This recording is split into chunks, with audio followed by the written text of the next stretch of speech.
Good morning. Ayan, umpisa na pala ang recording natin sa araw na ito.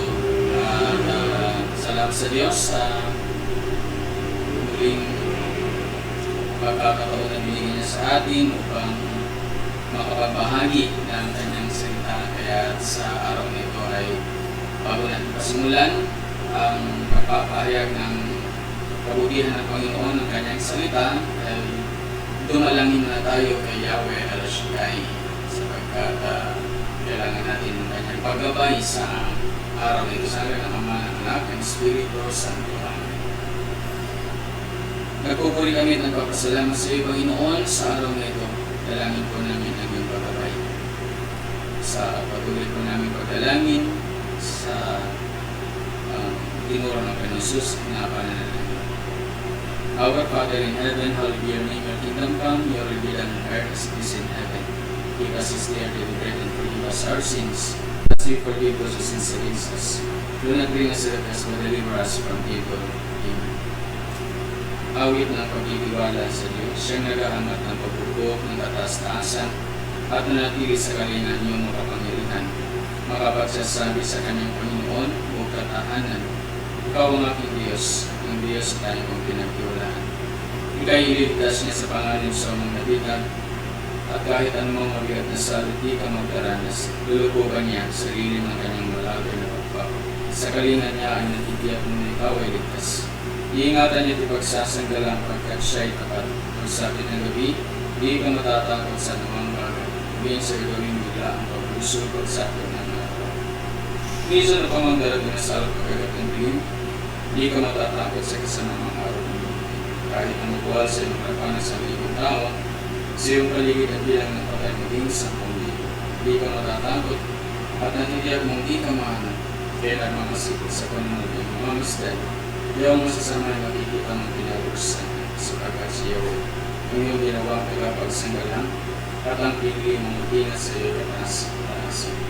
Di mo abutin ito'y makahamak at ulang daratan kahit ang buhay ng paghihirap sa iyong tahan. Susubuhin niya maraming anghel silang susubaybay kahit saan bagay ang paroon, tiyak iingatan. Sa kanilang palad ay tatayikat sila ng tatas na hindi masaktan ng mga pamo sa batong matalas. Kahit ang tapakan mo yung mga leon, ahas ng bagsik, di ka maano sa mga serpente, di ka mabagnis. Ang sabi ng Diyos, aking ililigtas ang tapat sa akin, at iingatan kung sino mang kampoy tigilan niya. Pag sila'y tumawag, laging handa ako na sila'y pakinggan, aking sasamahan at maitinatil sa sapulutan. Aking ililigtas at ang bawat isa'y pararamdaman. Sila'y bibigyan ko gagantimpala ng mahabang buhay at nakapitiyak ng tatangin nila'y kaligtasan. Kapangyarihang Diyos, Yahweh El-Shaddai, maraming salamat po sa mga ganito sa inyo pong biyaya. Dalangin po namin na patuloy po kami samahan sa sandaling ito, namin pong paminilayan ang muling balita ng kaligtasan. Salamat po sa channel na ito na kung saan sa pamamagitan po ng mga lingkod kasama sa paglilingkod sa iyong basan ay dalangin ko po, Panginoon, ang iyong gabay lalo namin ba ng Espiritu upang sa aming pag-inilay ay makita at madama po namin ang pagkilos ng iyong Espiritu at dumating ang pagpapala na kailangan namin sa araw na ito. Kaya sa lahat po, Panginoon, na makakapanood at makapakinig ng iyong mabuting balita, naangkin ko ang pagdaloy ng iyong biyaya. Alam na ang kailangang biyaya ng mga kapatid sa araw na ito. Kaya Yahweh, naangkin ko na po ang katagumpayan ng pagninilay ng iyong salita sa araw na ito. Sa ngalan ni Jesus, ngalan ng Ama, ng Anak, ng Espiritu Santo. Praise the Lord. Good morning muli mga kapatid sa Panginoon, sa inyo pong pagsubaybay muli sa channel na ito ay ating mapapakinggan, matutunghayan ang salita ng Diyos na sandigan, pag-asa, gabay natin sa buhay na ito. Kaya bago po natin ihatid, bigyan ng pangunawa ang salita ng Diyos sa ating munang basahin. In John chapter 20 verse 19 to 23, Sa wikang Tagalog, ang sabi po rito, kinagabihan ng araw din iyon, ang mga alagad ay nagkakatipon, nakapinig ang mga pinto ng bahay na kanilang pinagtitipunan. Dahil sa takot nila sa mga Hudyo, dumating si Jesus at tumayo sa gitna nila. Sumainyo ang kapayapaan, sabi niya. Pagkasabi nito, ipinakita niya ang kanyang mga kamay at ang kanyang kagiliran. Tuwang-tuwa ang mga alagad nang makita ang Panginoon. Sinabi na naman ni Jesus, sumainyo ang kapayapaan. Kung paanong sinugo ako ng Ama, hindi naman sinusugo ko kayo. Pagkatapos sila ay hiningahan niya at sinabi, tanggapin ninyo ang Espiritu Santo. Ang patawarin niyo sa kanilang kasalanan ay pinatawad na nga. Ang hindi niyo patatawarin ay hindi nga pinatawad. Ang mabuting balita ng ating pong kaligtasan, mga kapatid, sa Panginoon. Purihin ng Diyos, purihin si Yahweh Shaddai. Salamat sa pagkakataong pumuli na ito. At tunay po na sa araw-araw ng ating buhay ay mahalagang mabigyan natin ng Panginoon ng oras o sandali sa pamagitan po ng kanya pong salita ng pong pagninilayan. Kaya sa araw nito, bigyan natin ng tema ng ating pong pag-uusapan ay walang iba kundi receive empowerment for mission. Receive empowerment for mission. Ang tumanggap tayo ng kapangyarihan para po sa paghahatid natin ng paglilingkod o mission sa ating pong mga kapwa. Sa darating pong linggo, mga kapatid, ay tinatawag na ito yung kapistahan ng simbahan natin na Pentecostes na tinatawag. Ito yung kapanganakan ng simbahan. Kaya kung tayo may celebration din na ginagawa ng birthday, ang simbahan din natin, mga kapatid, ay mayroong tinatawag din na birthday. At yan yung Pentecostes. Bakit tinawag na birthday? Kasi sa paliwanag ni St. Luke ay sabi ko rito, ang Pentecostes ay isang dakilang kapistahan ng mga Hudyo na nangyayari tuwing ika-50 araw pagkatapos ng kapistahan ng Paskwa. Ipinagdiriwang nila dito ang pagbibigay sa kanila ng batas ni Moises doon sa bundok ng Sinai. Ang mga batas na binibigay ng Diyos kay Moises ay isang tanda ng pag-ibig ng Diyos sa bayan ng Israel. Ito ay isang batas na puno ng karunungan at sa pagtupad nila, dito nakasalalay ang katapatan nila sa kanilang kasunduan sa Diyos. Sa araw ng Pentecostes, ang mga Hudyo sa ibang bahagi ng bansa at ng mundo ay gumagawa ng pilgrimage sa Jerusalem. Dahil dito maraming mga Hudyo na galing sa ibang bansa ay nasa Jerusalem sa araw na iyon. So napaka-dakilang celebration para sa mga Hudyo kasi ang Pentecostes ay pagkakataon na may padama nila yung kanilang pasasalamat sa katapatan ng Panginoon na kung saan ang kanyang salita na kanyang binigay sa pamamagitan ni Moises ay naging gabay, ilaw nila tagumpay sa buhay. Kaya naman, lahat ng mga Hudyo, pag dumarating ang araw na iyan ay nandoon sila na nagkakaisa upang ipaabot ang pasasalamat sa Diyos. At sabi ni St. Luke, sa araw din iyon ay nagdarasal ang mga alagad ni Jesus sa isang kwarto. Bumaba ang Espiritu Santo sa kanila sa anyo ng dilang apoy na lumabag sa ulo ng bawat isa at malakas na hangin na nayalit ang bahay na kinuroonan nila. Nagkaroon ng malaking pagbabago sa kanila. Nakapagsasalita na sila ng iba't ibang mga lingwahe, nagkaroon na ng tapang ang mga alagad na magsalita sa harap ng mga tao. Nawala ang kanilang takot. Nagsalita din sila sa paraan na naunawaan ng nakikinig sa kanila kahit na sila ay galing sa iba't ibang bansa. Ang version ni St. Luke. So, ibang klase nung yung mga alagad sa Nilo ay dumating ang Espiritu ng Diyos sa kwarto na tinarunan nila sa anyo ng bilang apoy, na kung saan napuspos sila, nagkaroon ng tapang at lumabas sila lahat. At paglabas nila sa kanilang pagpapahayag, nagulat ang lahat ng nasa labas kasi yung pananalita nila ay iba't ibang wika o lengguwahe ang nasasambit nila. Kaya yung mga bisitang mga Hudyo galing sa iba't ibang bansa ay nauunawaan nila yung sinasabi ng mga taong ito. Ganun kung ibig sabihin, ang mga alagad nung sila'y nabuspos ng Banal na Espiritu, atid ng Banal na Espiritu ang pagkaunawa. May understanding sa bawat isa na saan ka man ang galing, pag dumating ang Espiritu sa iyo, sa lahat ng makakapakinig, mauunawaan ka nila. So, hatid ng pagkakaunawaan ang Banal na Espiritu. At yun din, yung maglingkod na dati akot yung mga alagad, ayaw nilang lumabas, pero nung napuspos sila, nagkaroon sila ng tapang at sila ay naglingkod sa mga iba. So, ganun din naman sa buhay po natin kapag tayo po ay biniyayaan, pinaranas ang Banal na Espiritu ng Panginoon sa atin, tayo po ay nakakapaglingkod. Hindi natin iisip yung sarili natin, yung personal nating interes o motibo, hindi ang tayo ay makapagpadama ng katapatan ng Diyos, kadakilaan ng Diyos. Ano yun? Si Jesus ay buhay.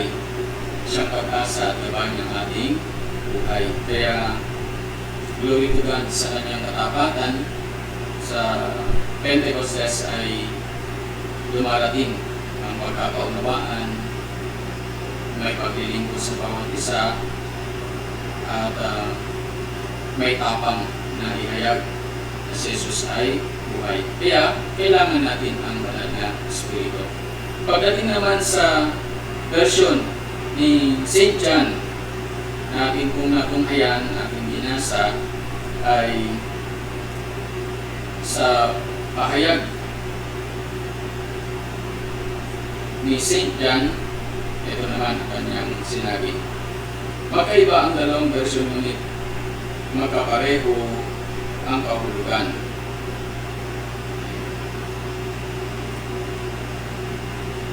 Ang version ni Juan sa pagbibigay ng Espiritu sa ating narinig sa ating Ebanghelyo, ito ang kapangyarihan.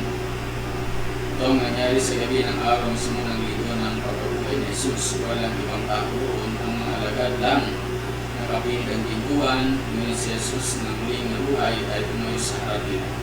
Sinugo sila na mapahayag at siya mismo ang magbigay ng Espiritu Santo.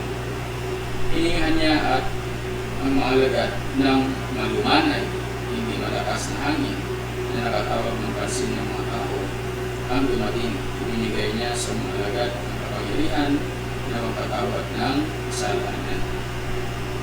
Magkaiba ang dalawang version at magkapareho ang kahulugan. Ang Espiritu Santo na walang iba kundi ang kapangyarihan na galing sa Diyos ay dumating sa mga alagad sa pamamagitan ng hangin. Ngayon, na ipagpapatuloy na ang alagad ng misyon ni Jesus. Ang misyon ng pagpapahayag at misyon ng pagpapatawad. So with the help of the Holy Spirit, magagawa lang natin ang pinagagawa ng Panginoon. Proclaim the good news of salvation and forgiveness. Kaya ang Banal na Espiritu, ang taglay na kapangyarihan dito, una ay binibigyan niya tayo ng karapatan na tumawag sa Ama. The right to call God our Father. So, tatandaan ko natin na ng Banal na Espiritu ay sumasa atin nung tayo po ay nabautismuhan na sa atin ng Banal na Espiritu. May kailangan natin tawagin upang tayo tulungan.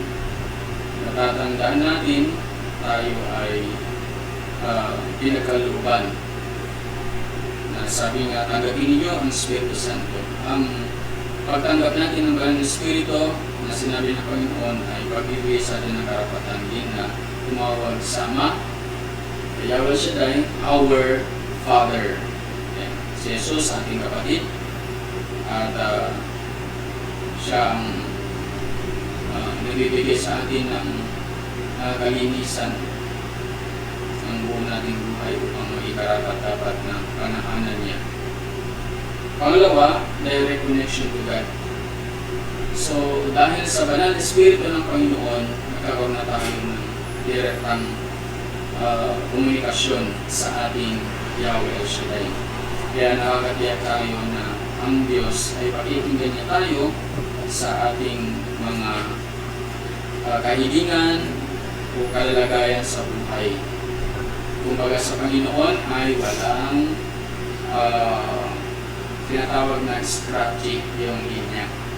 Hindi pa putol-putol.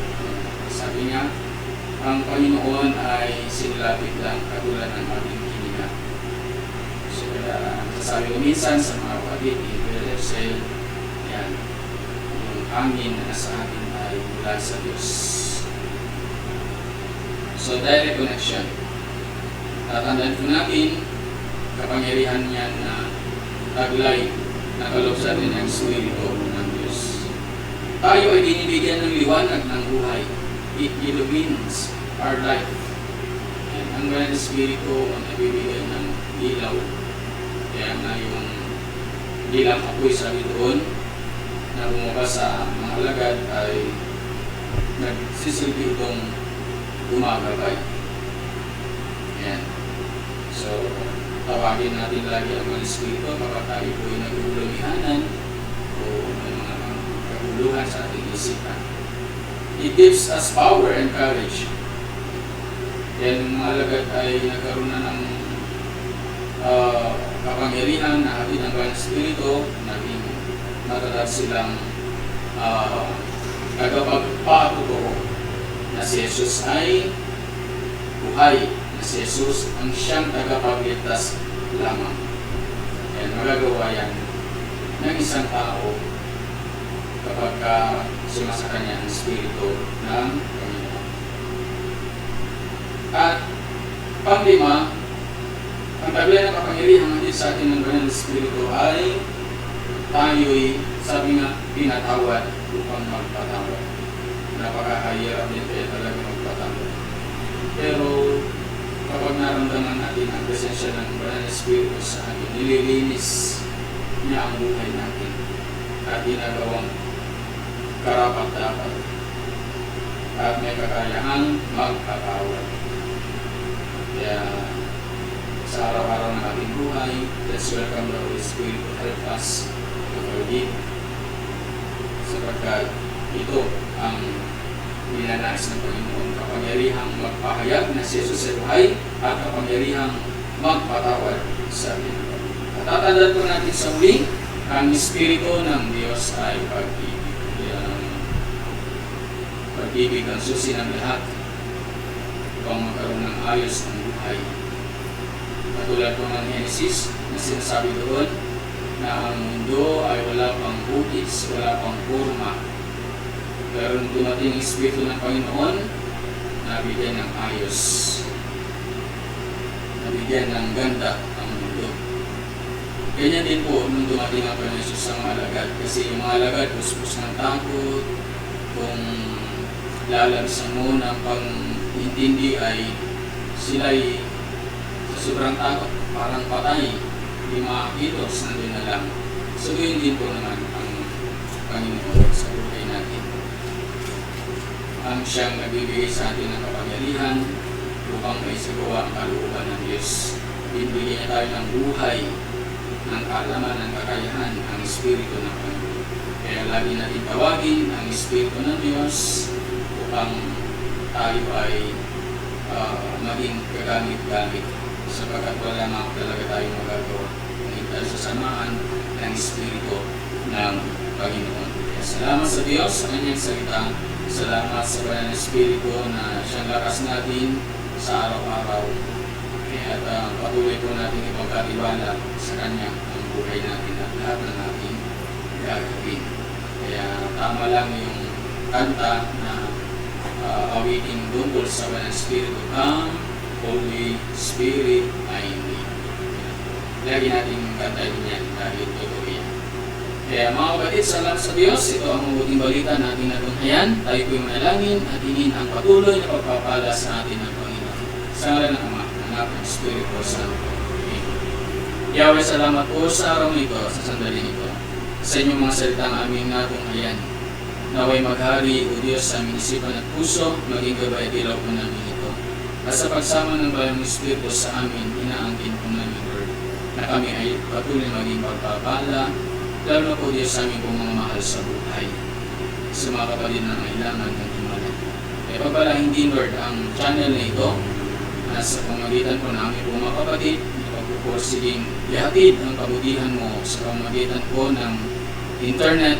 Lord, i-bless niyo po ang Aviva and Garces family na patuloy pong kinakasangkapan ng iyong kabutihan upang sa simpleng pamamaraan po ninyo, Panginoon, ay makapamahagi ng mabuting balita ang mga kapatid namin. Lalo na po mga preachers at lahat po ng viewers ng channel nito, i-bless mo po sila, Panginoon. Salamat po sa tanghali nito o sa umaga nito. Salamat po sa iyong biyaya na akin po namin ang patuloy niyo pong paghihimala sa buhay nito. Ito ang aming dalangin, Yahweh, sa ngalan ni Jesus, sa ngalan ng Ama, ng Anak, ng Espiritu Santo. Amen. Praise the Lord, God bless po. Salamat po sa araw nito at patuloy pong manalangin ang bawat isa at anyayahan ang Banal na Espiritu pang manahan at maghari sa ating buhay. Amen.